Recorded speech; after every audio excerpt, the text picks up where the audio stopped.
right. Chris, There you go.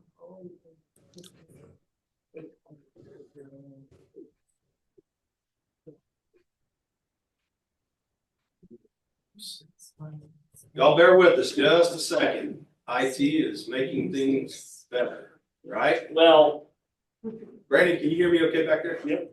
Okay. Just want to make sure. I figure folks online can probably hear me pretty good. we do this so if people jump in to meetings. you got a thumbs up from someone online, so you're good. Good. Oh. So those of you that are online, Donna, I see your thumbs up. Thank you. We've got about 20 slides and then we've got 6 questions. And we'll do this just like chat. So your response to the questions, please enter them on the chat. Great. Are we ready to go? All right. Well, ladies and gentlemen, thank you very much for taking your time on this busy evening to come out and talk to us about regional transportation planning. Tonight's meeting is about Forward 45, Long Range Regional Transportation Plan for Southwest Oklahoma. We've got a number of folks here tonight with us. In the room, we've got some folks online. This webinar. For those of you that are online, we would love it if you could mute for us. Still got some folks coming in.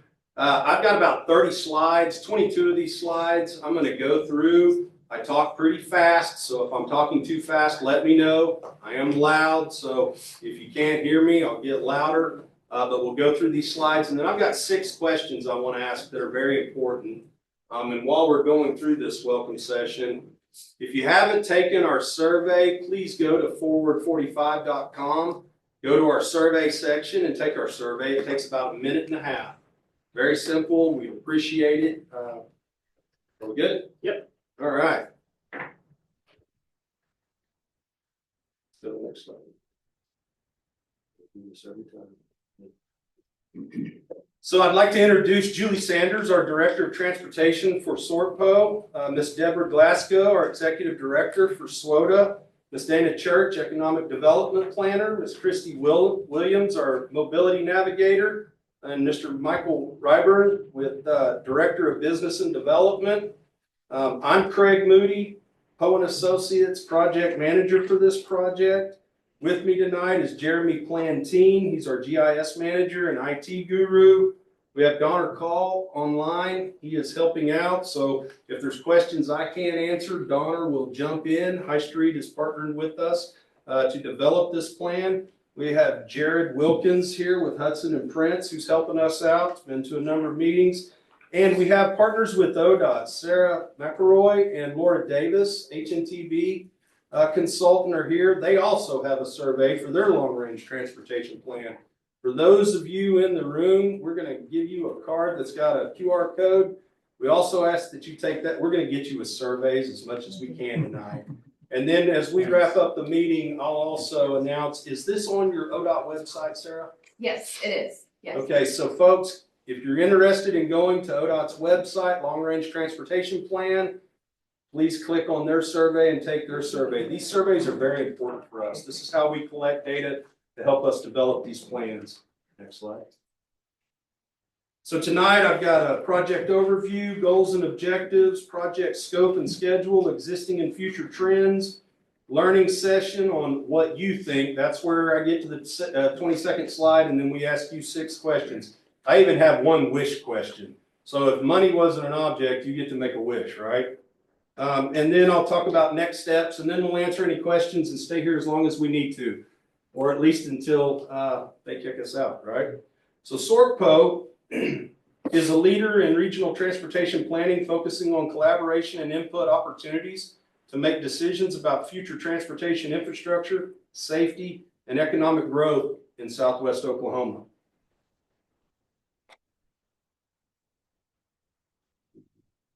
Just a second here. Figure out why this screen is such a fit.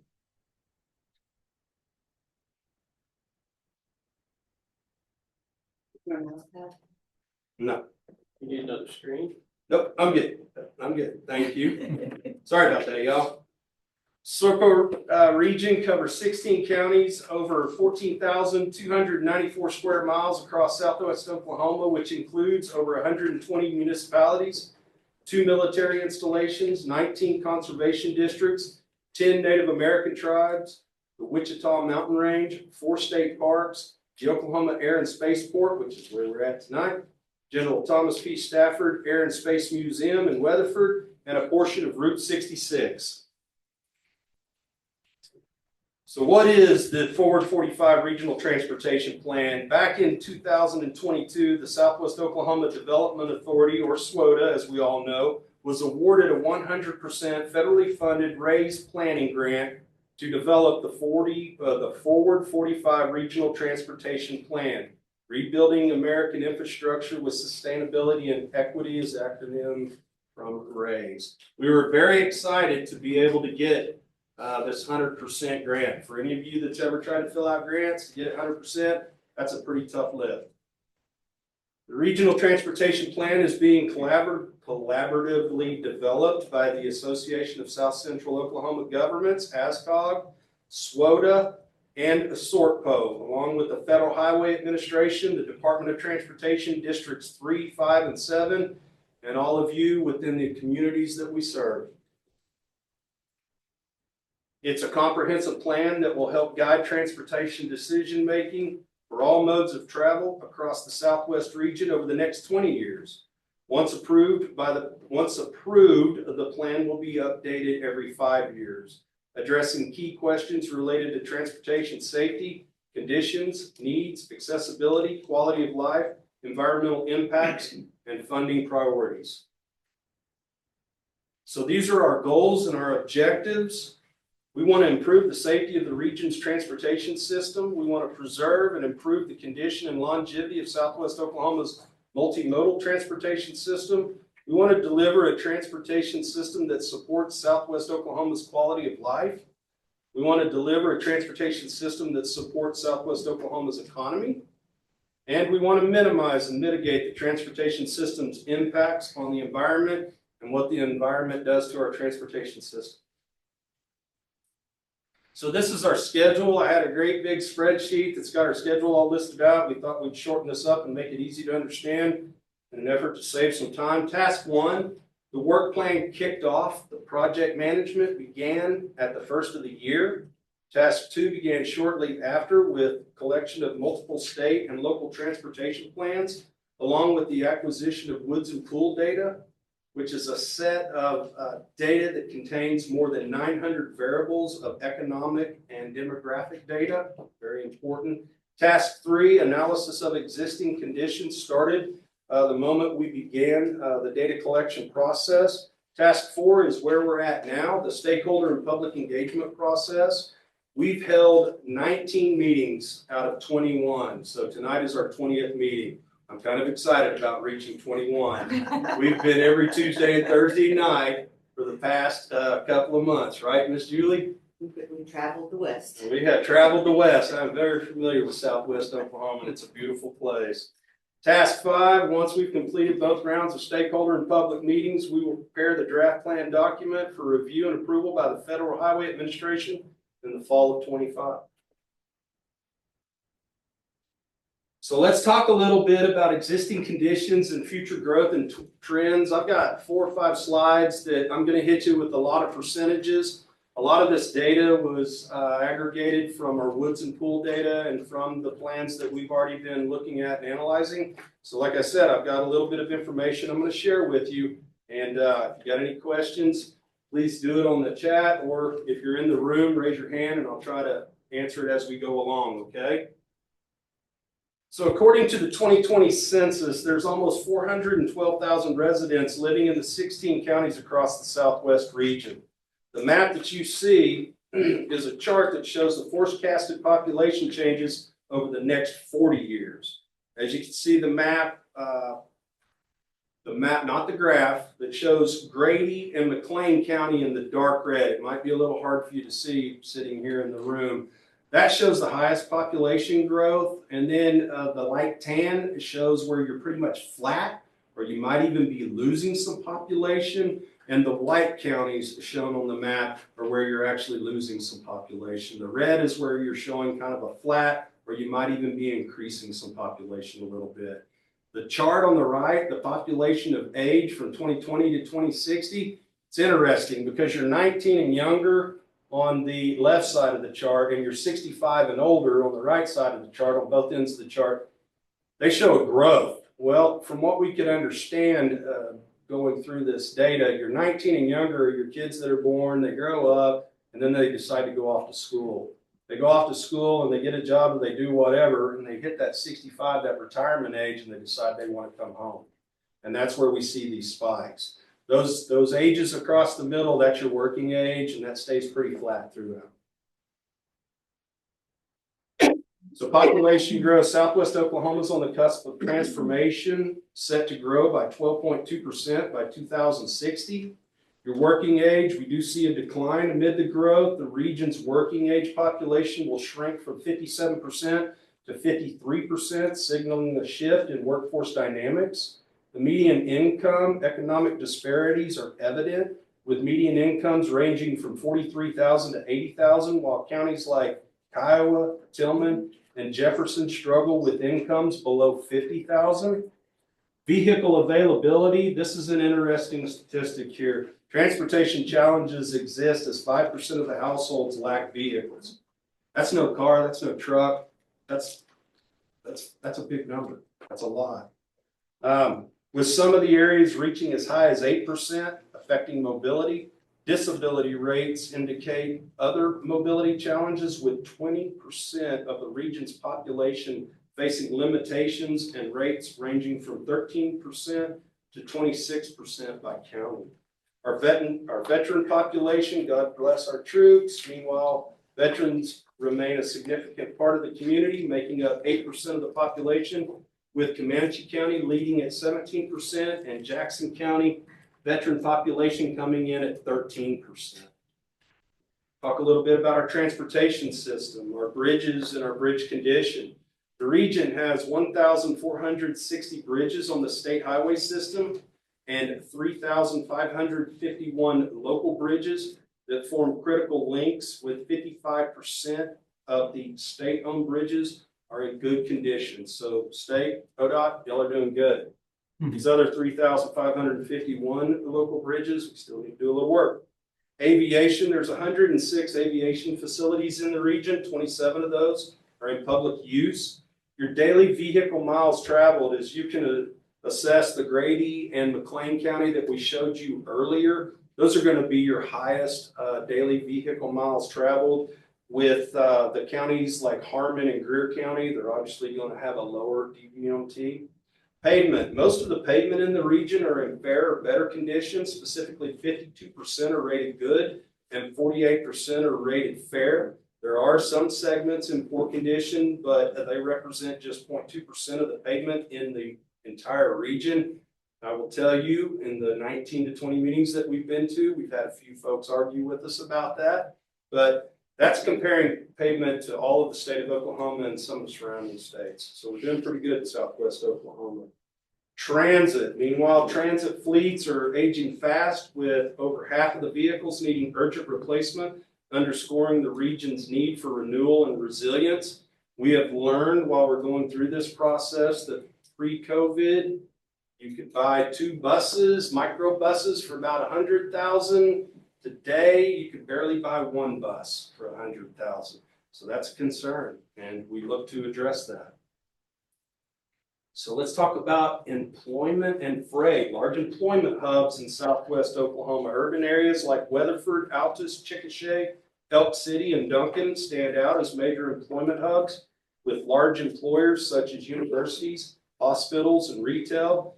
This is driving significant regional growth. Adequate transportation connections to these areas are very important for the region's economy. Economic growth potential. There's 10 federal opportunity zones located in Caddo, Comanche, Custer, Grady, Jackson, Kiowa, Stevens, and Tillman counties, and they are vital for freight potential due to the strategic positioning along key highways and our railroads. We love our railroads. Gross domestic products, the region's resilience is reflecting a 0.6% increase in our GDP. That's really good. This is post-COVID. Freight and railroads, the region's robust railroad network spans almost 800 miles, featuring 778 public at-grade crossings and 3 rail yards. Our freight and highways play a crucial role in our freight transportation, with 64% of freight tonnage moving via critical routes such as I-35, I-44, US 81, US 183, and I-40. Truck parking, this is kind of interesting. Truck parking remains a challenge, with 23 reported issues highlighting insufficient spaces, safety concerns, and a lack of amenities. You know, the state used to maintain our rest stops, and the private industry said, you're taking money out of our pockets. We want them parking at our facilities. So the state said, that's a good deal. We don't have to spend taxpayers' dollars on these rest stops. You can have it, but we're still getting complaints. Interesting. So we're starting to get into the last slide of this part. Electric vehicles, with 22,845 electric vehicles registered, and that number keeps going up in the state. There are 1,301 charging ports currently in place. The groundwork for electric vehicles is advancing consistently through only 3 EV corridors are considered ready, and 2 are still pending. Ready corridors are highways with enough stations to support travel with a minimum distance between stations based on their fuel type. That minimum distance, from what we understand, Donna, you can tell me if this is right, I think it's 50 miles. Pending corridors are highways that have some stations to support travel that do not yet meet the minimum distance requirements or the fuel-specific station criteria. Pending corridors in the region include US 81 and US 62. Compressed natural gas adds to the mix of alternative fuels with the stations and 4 ready corridors. Hydrogen hasn't made the scene yet. We have no hydrogen-ready corridors to present, but there are 4 highways, I-40, I-44, I-35, and US 81 that are currently designated as hydrogen-pending corridors. We keep hearing this rumor that hydrogen's coming and it's going to be the greatest thing ever. I look forward to that. Severe weather. We never have that problem in Oklahoma. The threat of severe weather looms large as Oklahoma has faced over 113 climate-related events with losses exceeding over $1 billion since 1980 to date. Disadvantaged areas across the entire region, 42.3% of the tracts are considered disadvantaged. Kiowa's at 48%, Cotton's at 39%, Ouachita's at 39%, Tillman's at 37%, and Jefferson's at 30%. These have the highest percentages of people living in disadvantaged tracts. What does that mean? So that's a collection of your resources, your food deserts. Do you have adequate food? Are there new projects, new construction? Is your economy growing? And the census and the feds look at those tracts. The key phrase right now is disadvantaged. What's the other one, Julie? Areas of persistent poverty. Those two kind of walk hand in hand. Does that answer your question, sir? What makes up a tract? Census tract, they're established by the US government, is based upon population and density. So every 10 years after the decennial census, they go back and readjust the different census tracts. So we have census tract maps for all of our regions, and it's a way to track data. Thank you for those questions. This is a good one. I'm very proud of Southwest Oklahoma. The region's doing good in the realm of safety. From 2012 to 2021, fatal crashes in Southwest Oklahoma decreased from 93 to 64. And serious injuries fell from 308 to 179, demonstrating progress in safety. So good job. Keep that up, please. Active transportation, walking and biking options for shopping, access to health, employment, and education historically have not been primary methods for commuting in Southwest Oklahoma. However, over the past 10 years, communities in the SORPO region recognize the impact of providing alternative modes of transportation, such as sidewalks, trails, and bike lanes. Some of the communities we talk to love the idea of sidewalks and bike lanes. Some of the communities we talk to, not so much. So it's kind of interesting to hear from the different communities what's important in that regard. Transit, I will tell you, is carrying the torch is number one right now. Health. Rural Southwest Oklahoma faces severe shortage in primary, dental, and mental health care, except for McLean County, which is closer to the Oklahoma City area. The region has many medically underserved areas and populations, including those who are at below poverty level and specific vulnerable groups. Now I want to jump into, this plan is a long, yes, sir. Are there any towns in Southwest Oklahoma that can support a transit mode, whatever mode that is, whether bus or, I mean, Lawton. So we have transit services that cover all 16 counties. But when I say cover 16 counties, Brandon, and you look at these maps, it's easy to put a color block over a county. But when you look at the routes they specifically go to, and then you look at those timetables, it really, you get down in the weeds. But Julie, you want to help me with this? So there's a difference in types of transit. So fixed route is what you see in the Oklahoma City, the Lawton area, the bigger transit system. So it runs a routine route. In rural Oklahoma and rural other parts of the United States, they operate on what's called demand response. So you call 3 days before you need them and they will schedule a time to come get you. That's very limited, just like Craig was saying. We have demand response. We have actually 4 in our 16 counties, but they don't cover the entire county. So Ouachita Valley Transit covers just Chickasha, but they only operate Monday through Friday, like 9 to 2, 9 to 3.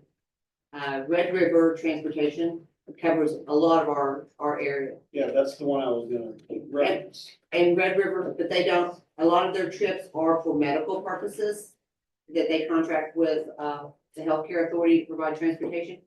But their hours are limited also unless they're running medical trips.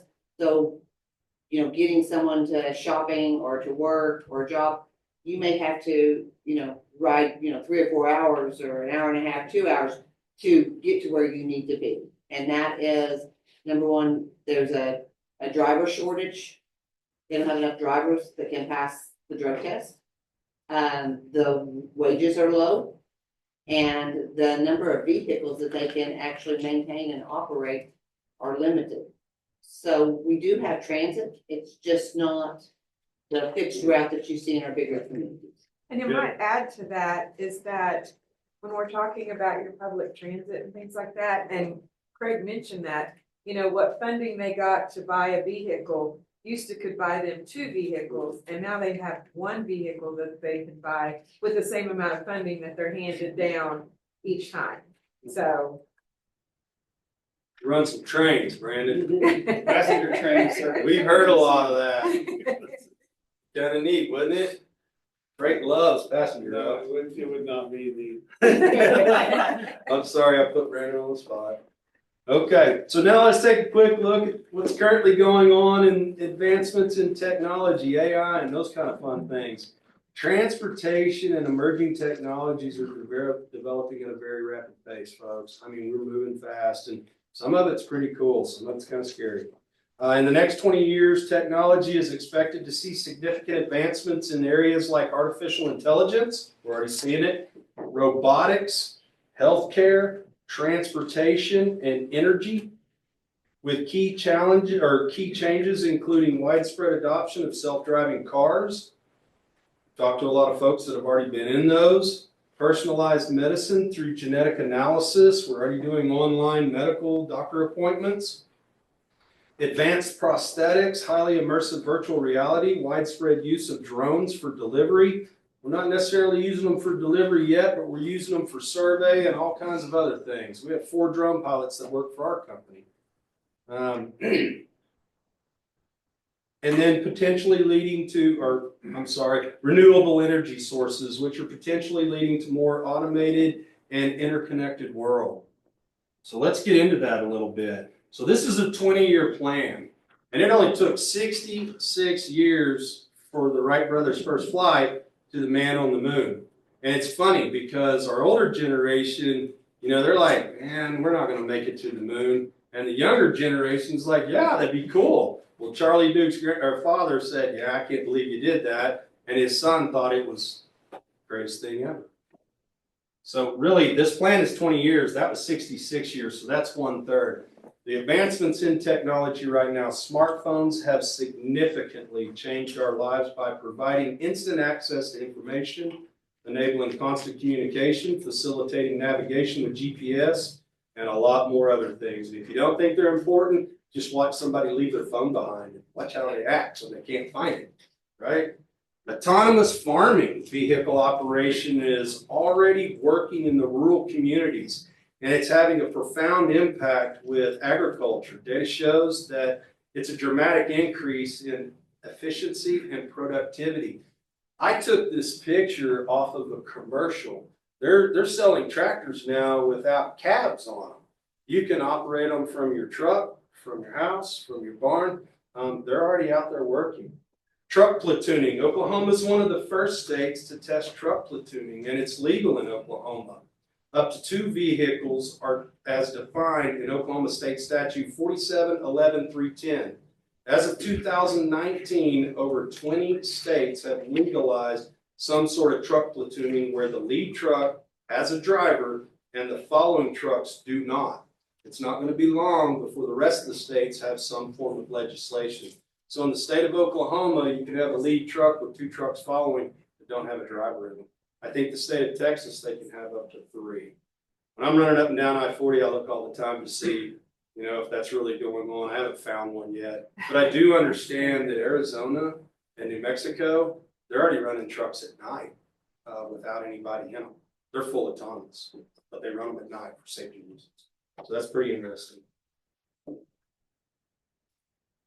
Transportation industry is working on numerous forms of renewable energy sources, from wind and solar, hydrogen to natural gas, and biodiesel and ethanol. Some of the concerns about the future developments include infrastructure requirements, which is extremely important, implementing new transportation technologies, which may require significant upgrades to your existing infrastructure, and then accessibility and equity, ensuring new transportation solutions are accessible to all demographics and socioeconomic groups. And you like that blue flame? It's 100%. You're getting efficiency. Your wind is at 30 and your solar is at 40. So there's still some growth in technology. Hydrogen, like I said, everybody's talking about hydrogen, but we're waiting to see how that goes. So there's a lot of changes going on the horizon. And this is where we get to the fun part. Now that we've outlined the current conditions and anticipated trends in transportation, we want to hear from you. We've shared with you what we know, so we want to hear your perspective. I've got 6 questions I want to go through. Miss Julie is going to dictate what we talk about in here. And for those of you that are online, we really want to know what your answers are. So please go to the chat button, click on it, and respond to these questions as we go through. It's 1 through 6, so before you respond, put 1, 2, 3, 4, 5, 6. I could probably decipher it when I get back to the office, but maybe not. It would be a big help. So folks, what do you think are the most important transportation issues facing Southwest Oklahoma region today? We've talked about a few of them. What do you think are the most important issues facing today? Well, I'm going to say having public transit to cover all of the area. He mentioned it before. And that is one of our big concerns is, when you talk to transit agencies, their job is going to be to serve the masses. They're going to serve as many people as possible. And unfortunately, usually those are in your towns where they can serve as many people as possible. But that still leaves those people that are out in the outlying communities that are gonna have a very hard time finding transportation. And then those that maybe we can find the transportation, finding the funding to provide for those individuals, because you think about it, and we think, oh, it's $1, $2, or whatever it is for a short distance. If you're going to Oklahoma City, you're looking at $60 to $80, and for some people, that's going to be a choice that they're just not going to go. That's a one-way trip. So you're looking at a significant cost for people, and it all boils down to funding. And like we said before, your transit agencies have a very hard time hiring drivers to be able to keep up with the demand, and our demand is getting more and more and more as far as people needing transportation. And, I've mentioned this before in other meetings. I've had phone calls where people that are going to go to cancer treatments and decide to forego the cancer treatment because they can't find transportation. So those are things that you hear and you worry about, but it's very difficult. And you can't put it all on the transit agencies because they're doing what they can with the funding that they have.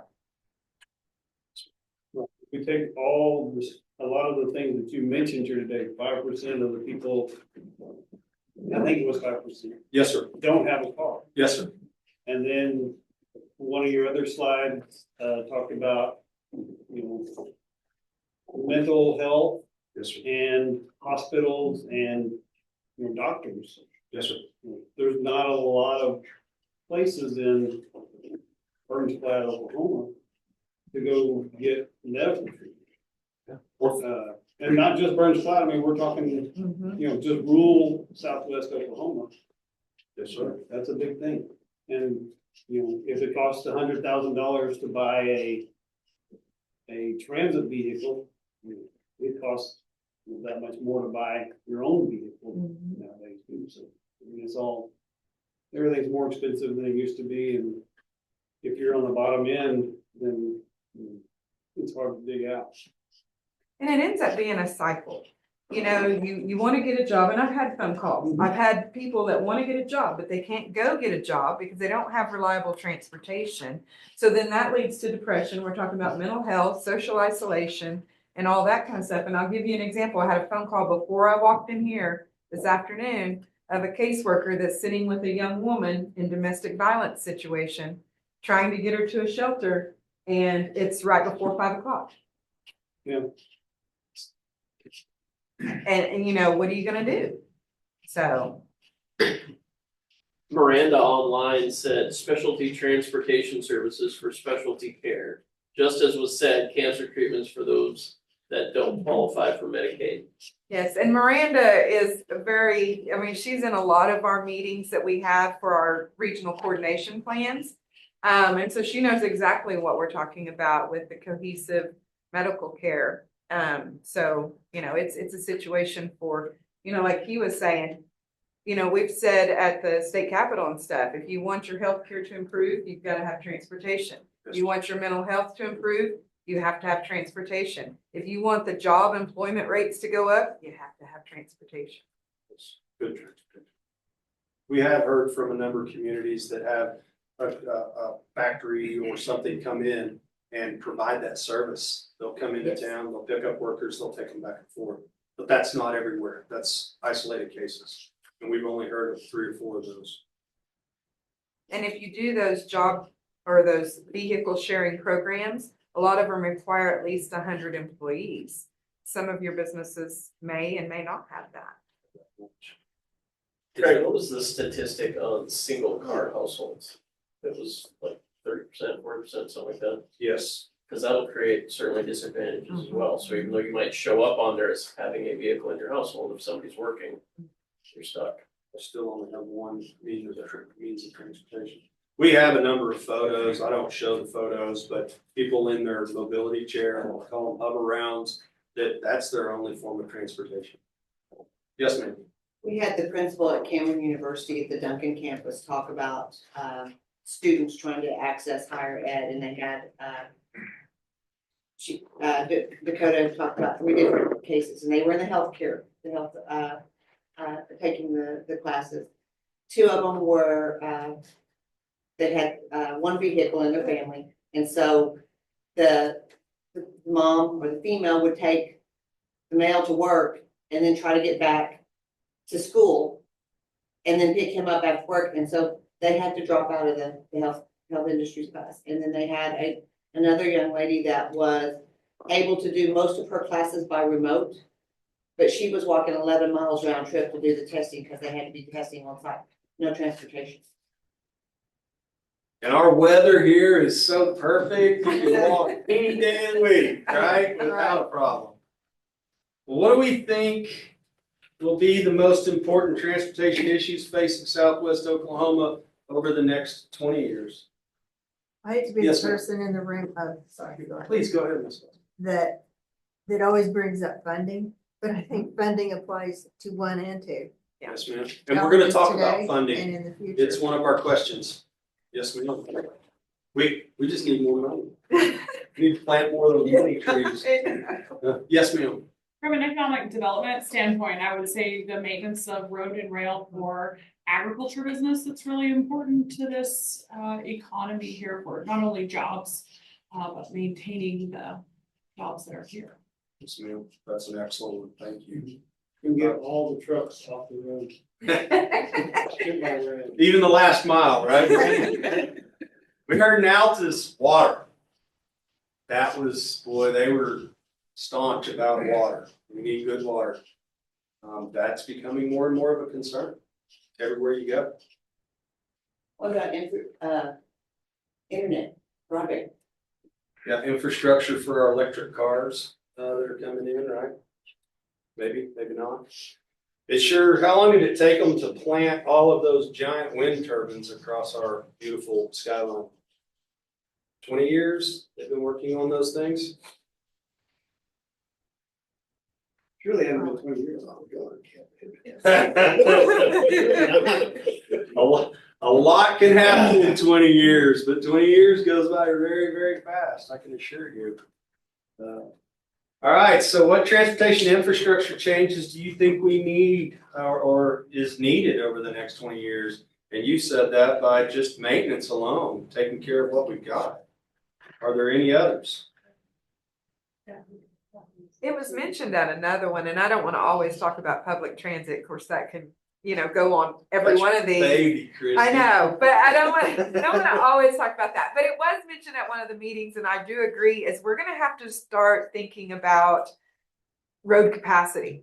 Like with as many vehicles and stuff that are going up and down the road, one was mentioned at another meeting. Going to Oklahoma City, if I swear on Wednesdays and Mondays, that Every traffic is like, well, yeah, it is every day, but it's just traffic is so backed up. You may be stuck going 65 for a long time because you can't get around two trucks that can't seem to, maneuver around each other.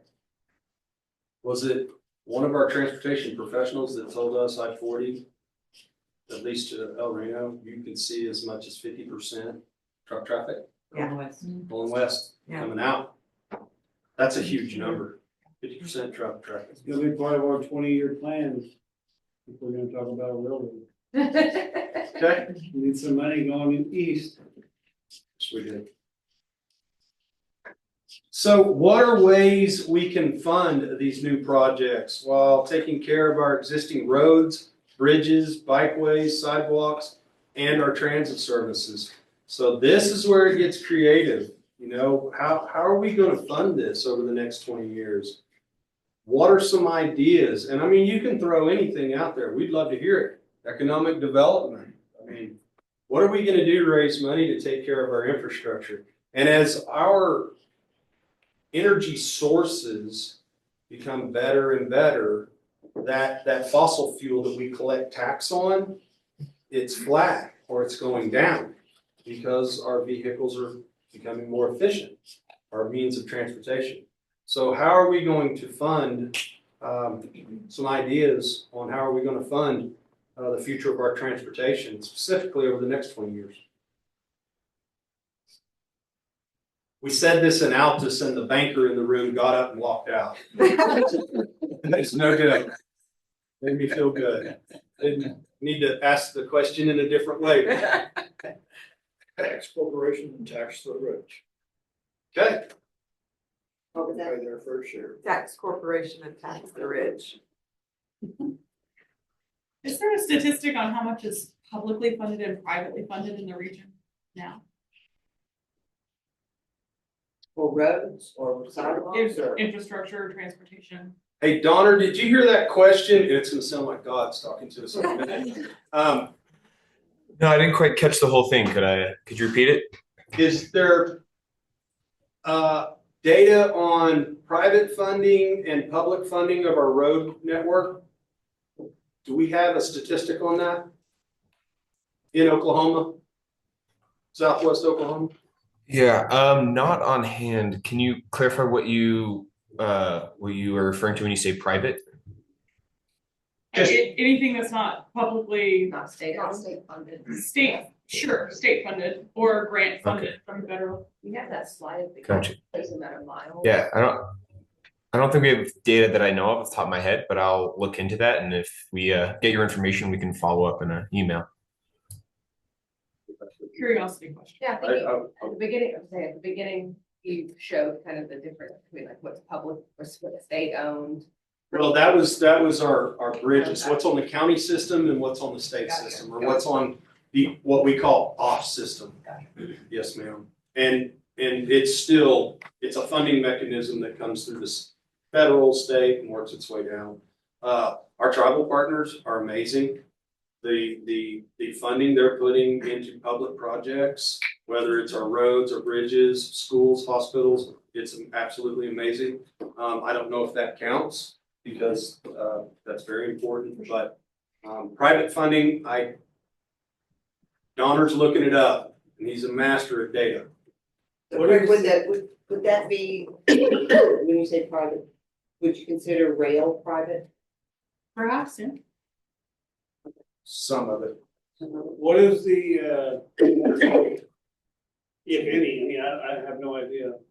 If I go plug my electric car in, what kind of tax am I paying on it? I think when you buy one, you pay a tax, and if you plug at a public plug, you pay a fee that has a tax associated. But I don't know that structure when you get home and you plug into the garage. When you're at yeah, sorry, I know. Please. Your question. When you're charging at a station, Oklahoma gets 3 cents per kilowatt hour. Just how similar you get a tax, when you fill up the gas, part of that tax money goes back to roads and everything else. 3 cents per kilowatt hour getting taxed, coming back. Kilowatt, does that tax there go back into the transportation system? Or is it just a general revenue tax? I would assume it's general revenue, similar to how the gas tax now is. That gas tax now did not go solely to just transportation revenue, it's kind of split up. And when she says split up, Michael, Sorry, when yeah, you pump your gas, and I've done this before, it's my little pie. You pump that gas, you think all that money's going to transportation. Half of it immediately goes to education. We want smart people. We want good education. And then the rest of it gets broke up between the various agencies across the state. So when it gets to the Department of Transportation, it's a pretty tight sliver. So that money is shared. Now, if I'm Senator Joe Blow and I come in and I say, all right, we're taking all this money and we're going to put it back to the roads, I'll never get reelected. I'll get run out of town because these other firms, these other agencies, their departments are not going to let that funding go away. So yes, ma'am. So on your EVs, and just with Representative Bowles the other day about solar and energy and different things. So when you renew your tag every year, Yes, ma'am. there's additional fee calculated. And it's based upon what they expect that vehicle would have used for gas over a year or diesel or whatever, petroleum product. So their annual registration fee is a little bit more than what other vehicles are. And then that could go another step to half gas, half electric. The hybrids, and hybrids are a thing right now, and they're awesome. All right, what were you gonna say? I'm sorry. Oh, I'm sorry, the registration fees for EVs, is $110. It's kind of in lieu to try to make it a little more equitable with gas vehicles, to make sure we're still getting funding. Any other recommendations? State of Kansas put a toll road right there on I-35. It's user fee. We don't want to put toll roads everywhere, do we? I'm just trying to stir a conversation. I will move along. Public transportation in rural communities face certain challenges, and we have discussed that quite heavily. Lower population densities in rural areas often leads to lower ridership for fixed transit routes and smaller tax base to fund maintenance and repair of the vehicles and transportation systems. Public transit. What do you think public transit's going to look like in the future?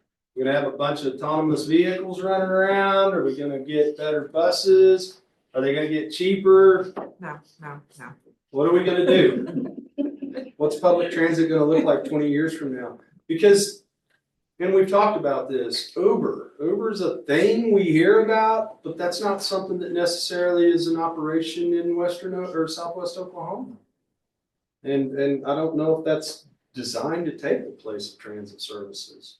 No, I just think that somewhere down the line, we're gonna have to look at legislation or something to look at funding for public transit, because I really think that public transit is gonna increase in the future because of the cost of the vehicles. And, I've said this in other meetings, I'm vehicle poor.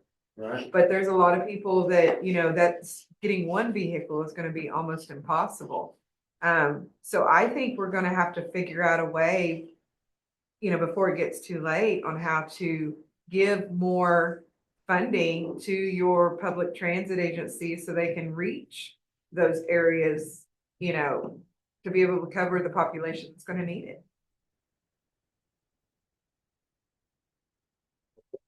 Craig, I think you also have to look at a little bit of local consolidation, if you will. Yes, sir. I brought this up in some of the other meetings. You have schools that run a bunch of buses, churches that have buses, cities that have buses. You have a lot of different pieces of public transit by a lot of different providers, a lot of times, a lot of communities that are using them sometimes sparingly. Yes, The sir. church bus may run 2 days a week. Yes, sir. Could the city or a Red River and the school and a church, could they all consolidate those services on some level? Maybe some type of agreement where they're able to purchase fewer vehicles, but have them available to be used more within the communities. Yes, sir. Now, the community transit becomes a little harder in that situation, Right. potentially, but could free up some assets there somewhere, or take some players out of the game, if you will, having to a church having to have own its own bus per se. Yes, And they can have a lease agreement or some type of a user agreement with either a public or private agency that's providing that service for them instead of them owning. We talked to a community in our last meeting that their church does provide a service, and it is very helpful, and these people depend on it. But that's one community out of, what did I call? But you've also got to look at regulations. Right. There's gonna have to be some changes in regulation to allow these agencies to be able to do that, because there's a lot of rules on what they can and can't do, besides the insurance liabilities that a lot of the churches don't want to, get in trouble with, so.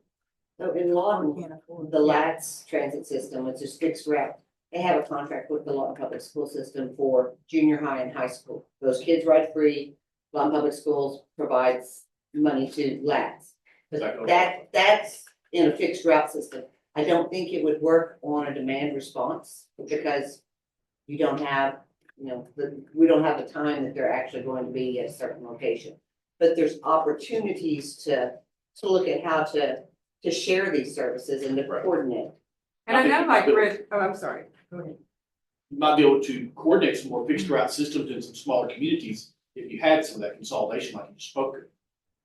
A lot of it's gonna be collaboration, just talking to each other Absolutely. and, just finding out what the other group needs. And I do know like Red River does some school transportation also, because there's not a bus route right there in Frederick and that kind of stuff. So to go out to Manitou and some of those communities, they do that, but it's also going to have to be, at certain times, that's when they're taking another transit vehicle out of rotation to go, do that. So, I mean, it's kind of one of those situations. Miranda says, sorry. Go ahead. No, Miranda said, I do think autonomous is the future for transportation. It's already happening with Uber. So how many of y'all have ever ridden in an autonomous vehicle? Miss Glasgow's kids were in Scottsdale, Arizona. We've heard this from a number of folks. They're already there. You have a vehicle pull up, it sends you a code, you punch in a code, the door's unlocked, you get in, there's no driver. That would be so weird, the steering wheel's all by itself. But it's happening, so it is coming. Is it going to make it to Hollis, Oklahoma? I don't know. But we have had healthy conversation about this in some of our other meetings. And some of the conversation is that because there's less conflict in your rural areas, it would be easier to operate here than it would in your heavily urbanized areas. Do we have the infrastructure to meet the needs of autonomous vehicles? And that's a good question. I've driven down some driveways that I don't know. Well, as you can see, this is a challenge. It's a clear challenge. Are there any more? So we've got to the point, the sixth question, environment. What are the impacts do you think Southwest region will need to focus on in the next 20 years? And I'm not just talking weather, we're talking social too. Fires and floods in Southwest Oklahoma happen, and they can do some real damage, but are there any social environment challenges that we may face, or things that we may need to improve on over the next 20 years? Well, what about I've mentioned this before, it's like the military bases. The social isolation of those military bases, and these people coming from all over the world, really. And 1 in 3 airmen have transportation. So, that would be a social. It is, and it's a problem today. What about language barriers? Fires, we don't ever have fires in western Oklahoma, do we? Floods, it seems like it's getting to where we go 3-4 months without a drop of rain, and then we get it all in 2 days. And boy, howdy, that can wipe out a road pretty quick. Didn't they mention something about the heat and stuff and the cold affecting your highways? Heat can affect asphalt. And with our truck traffic, our heavy truck traffic, if you have 30 days where it's 100 degrees or better, that asphalt warms up. And if you've ever pulled up to a stop sign or a stoplight and it feels like you've got mini speed bumps as you pull up, it's pushing it like carpet as those vehicles stop. And that's some of our roads where you see the ruts. Those ruts are caused during the heat when those vehicles push that asphalt out. That goes back to a maintenance issue, but yeah. Plant more trees. Right, in some of our meetings, they've talked about the wind turbines and the solar farms. The solar farms taking out the agriculture. And we've got all these wind turbines. What are we doing with the wind turbines when they are no longer being used? That has been a big question as far as environmental concerns are. What do we do with the blades when these turbines need to have their blades replaced? We've heard in Weatherford, they're chipping them up, figuring out how to recycle. Woodward, I do that every time, Woodward. But we've also heard that they dig a big trench and drop that blade in the ground right next to the wind turbine. I don't know if that's a good idea or not. I would think 1,000 years from now, when the archaeologists are working, they see giant spears and wonder what we were doing. And batteries, for some of these vehicles on these cars, these electric cars, these vehicles weigh more than a standard vehicle that would be the same size. What are we going to do with the, I read a funny one the other day, had a 1969 Chevelle sitting there, the line underneath, nobody's going to remodel or nobody's going to fix up a 2020 Tesla in the next 30 years, are they? I don't know, maybe. What about the animals crossing the roads? Hogs, deer. One of the ladies working here has hit 2 deer in the last 2 months, 3 months. Thank God she's okay, but we do have, during this time of year, we have a lot of animal crossings. You had a comment up there, doesn't the weather variation also affect electric vehicles? If you live in New York, I think it does. I think if you live in the Northeast, I think it does. I also think. Does that the you cold could weather probably- affect an electric vehicle on how it goes and runs? Yes. Yeah, We don't have a problem with salt water, but as I understand it, when the hurricane was going through Florida, they were telling people to get their vehicles up. Yeah. I don't know how you go out and pick up a Tesla, You put but them in the, apparently salt garages. water makes the batteries catch fire. That's a problem. Maybe not here, but in some of your coastal places. All right, this is the fun one. I expect something from each one of you, even you guys online. Money is not an issue. This is a wish. If you could make a wish for any project over the next 20 years, what would it be? Brandon, I know your answer. You don't know my answer. you're right. No passenger rail, no. That's what- What would it be? believe it or not, we've heard that in multiple places. Passenger Yeah. rail? Yeah. In Southwest Oklahoma? Yeah. Yeah. Because they said we have the train track, why can't we have passenger rail? There's a lot more to it. Yeah, that's what, yeah. But I mean, you know, coming from the public, they're like, oh, Yeah. but we have the railroads, why not? Safe shoulders for 2 lane. 2 lane, no shoulders, need shoulders. That's a good one. I think about it more and more as grandkids start getting their license and driving down those roads and there's no shoulders. I'm thinking, this is not good. That's a big concern. The Department of Transportation did a fantastic job going around and bringing our bridges up. What's the current rating for Oklahoma right now? Are we 6th, 4th?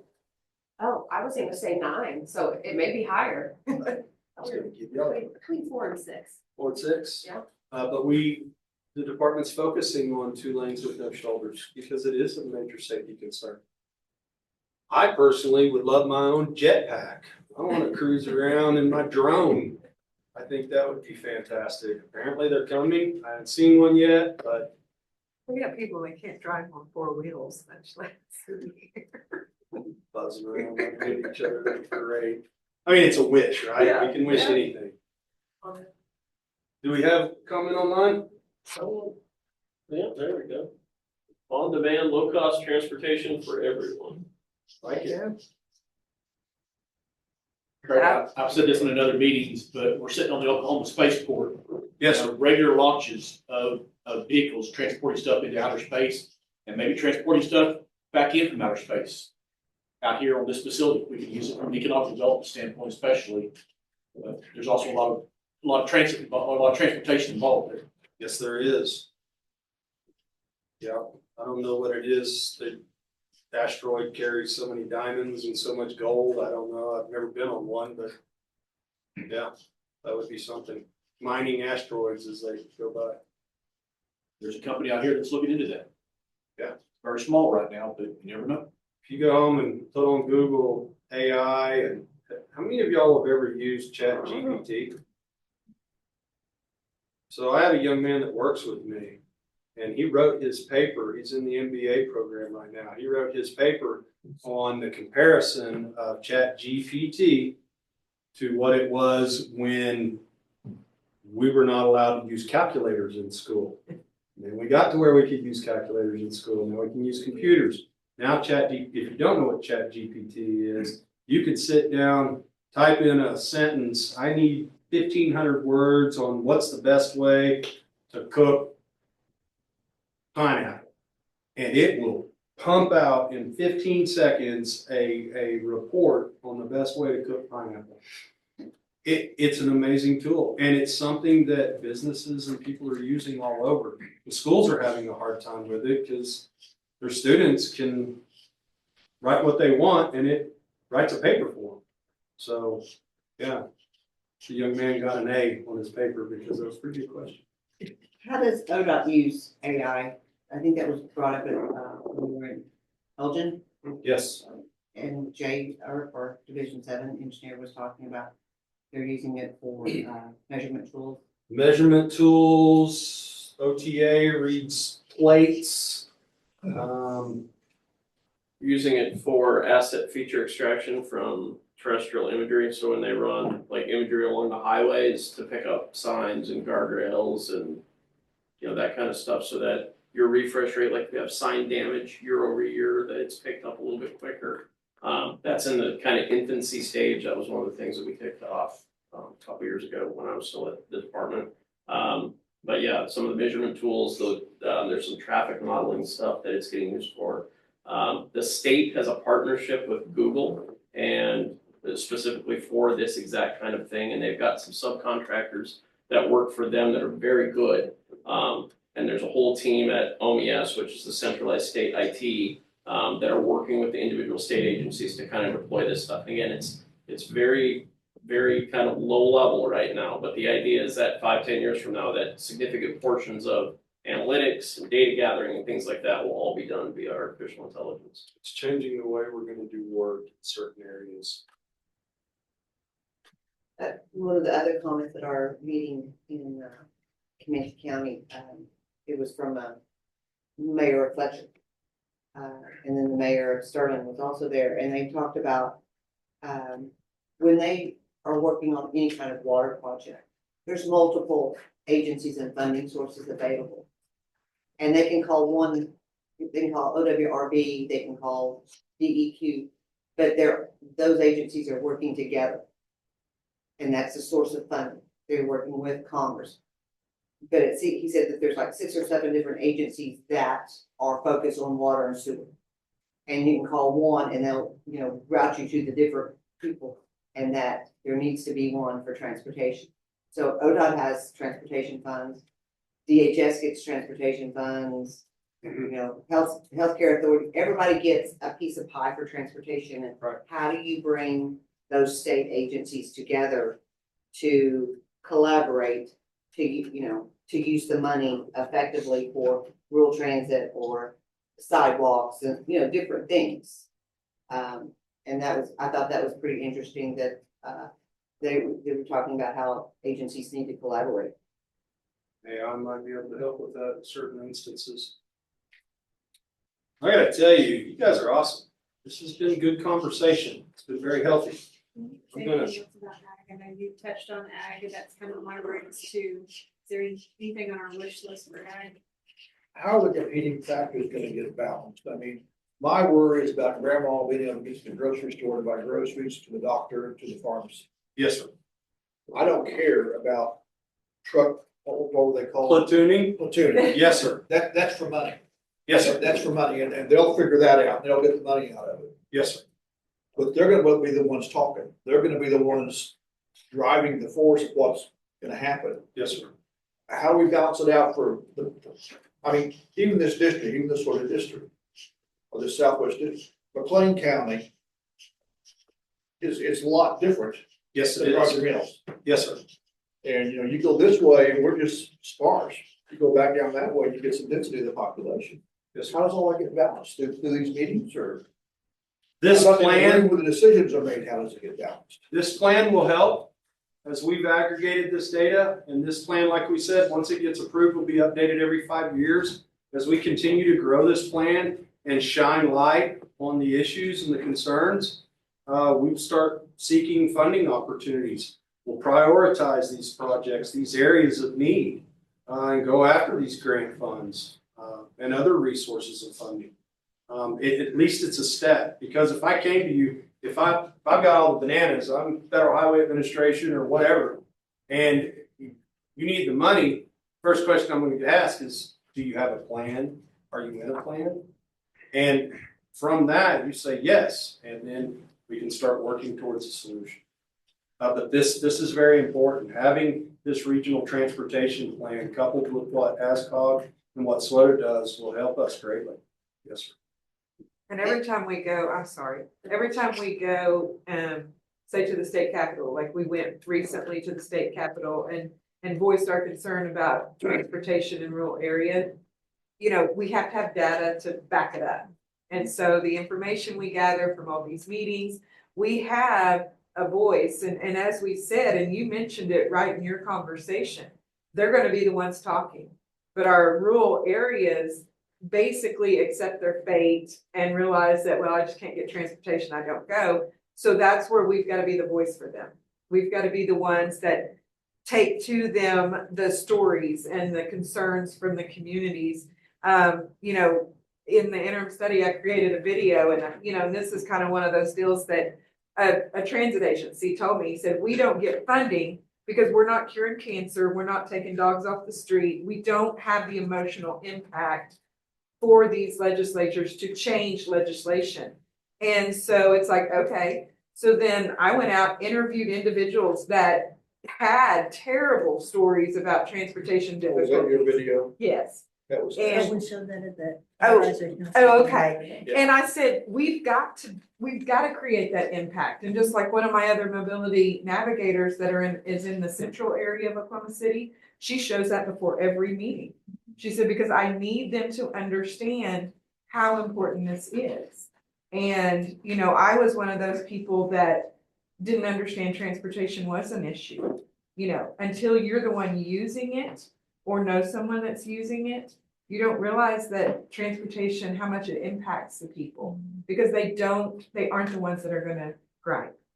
They're gonna- Voice. No, No no, one's gonna listen to them. And our legislators and even our communities, and our elected officials, they don't realize, you know, what our needs are, because they look at a map of our travel or our transportation service area, and it looks like West Oklahoma has transportation.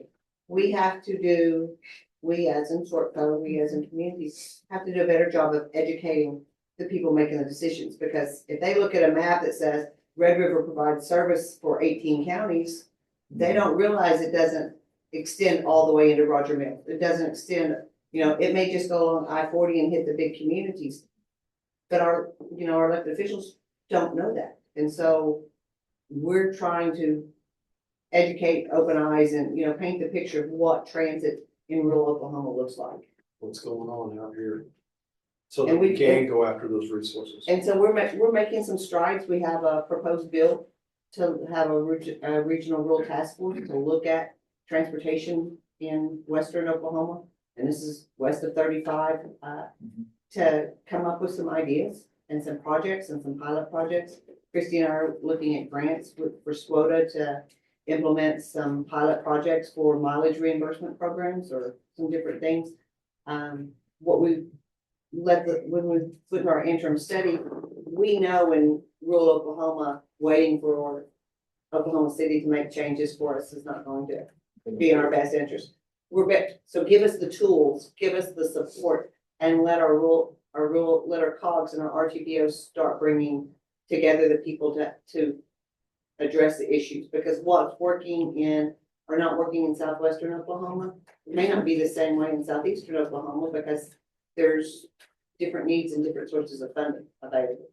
So we're trying to paint that picture that we're not all the same. Well, and even our needs, you know, say Burns Flat, Yes, sir. even our needs in Burns Flat are not the same. Right. Getting to the grocery store, into the doctor in Elk City, into the pharmacy is one problem. Getting to Oklahoma City twice a week to see the doctor from the city is a completely different problem. Yes. Yes. And we gotta try to find solutions for all of it. And yeah, we only have 5%, just don't have any cars right now, just wait. Yeah. Just wait. The cost is getting higher and higher and higher, and we don't pay a living wage out here on almost anything. Yes, sir. The railroad does, so other than me off. Do the drivers who drive the buses, do they make a living wage? No, and that's the problem, is that when you're looking at what the public transits are allowed to use for funding, whether it's tribal, whether it, you know, it's still a limited amount of funds they're able to utilize. And so they're trying to make it go as far as possible to reach as many people as possible. But we're just seeing more and more people that need transportation, that they just can't keep up with the demand. I think that's such an excellent point about balance, and the getting to the heartstrings of stories is so important, because you're right that moves needles. Yeah. And that I would never want to take away from the human interest and the societal need of that.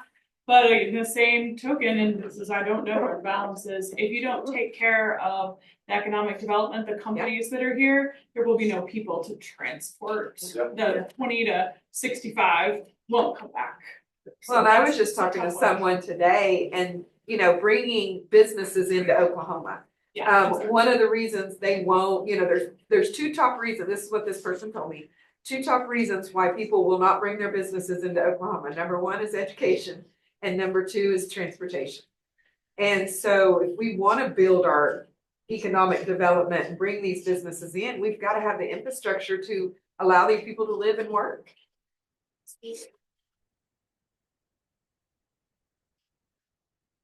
Good conversation.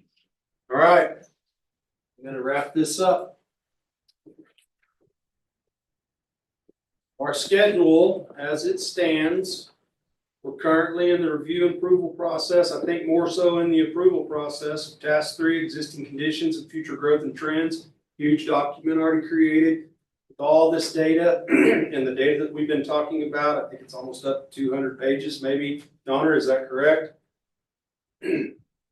Task 4, complete the first round of stakeholder and public engagement meetings, which we're one away after tonight. Yay, Merry Christmas. And compile and analyze survey data and comments received. Those surveys are very important. I do ask that you please just take a moment and fill them out. I'm going to show a QR code here in a minute for those of you online. Please go to Forward 45 survey. It's easy, it's fast. We also have our Department of Transportation partners here tonight. We would like for you to also take their survey for their long-range transportation plan, because this plan complements the long-range transportation plan. It's full continuity from the rural all the way up to the federal level. So it's very important. Task 5, once we completed both rounds, as I said earlier in this presentation, the stakeholder and public meetings will prepare the draft regional transportation plan document for review and approval of the Federal Highway Administration in the fall of 2025. I haven't told you already. I want to tell you thank you very much. Talk to your friends, talk to your family. It's hard to get people excited about the future of transportation because we kind of take it for granted, right? Until we close a road or we do something. And then we find out how important that section of road is, don't we, ODOT? Happens quick. Or we can't have transit service coming in certain locations because we don't have a bus or the resources. And I make light of that in a little way, but it is very serious. It's easy to talk about a pothole we drive a kid every day, but let's think about the future. And technology and what we're seeing is advancing at a very significant rate. I go home at night and for fun, I'll bring up YouTube and I'll type in advancements in AI. And it's mind-blowing what we're doing right now, all over the world. And it's coming fast and it's interesting. And we might think that, well, we're in Southwest Oklahoma, we're not going to see it. Yeah, you are. I don't know how many of you have a pickup that steers it, or a vehicle that steers itself back into its lane. I mean, we're being trained right now to let go of the steering wheel at some point, right? I don't know, maybe I'm wrong. I get a lot of funny faces when I say that. I'm My wrong. car doesn't do a very good job. You pull up beside a semi on the highway or the interstate, it's a little, It's dicey. like, turn that thing off and I'll take it from you. I can't tell you enough how much I appreciate your time.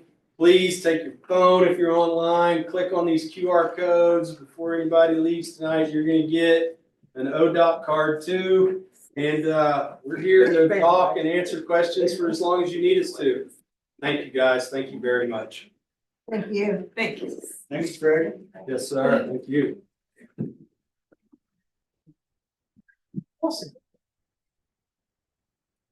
No worries about that online deal. That seems like it worked pretty good. Donna, thank you for getting on and helping us.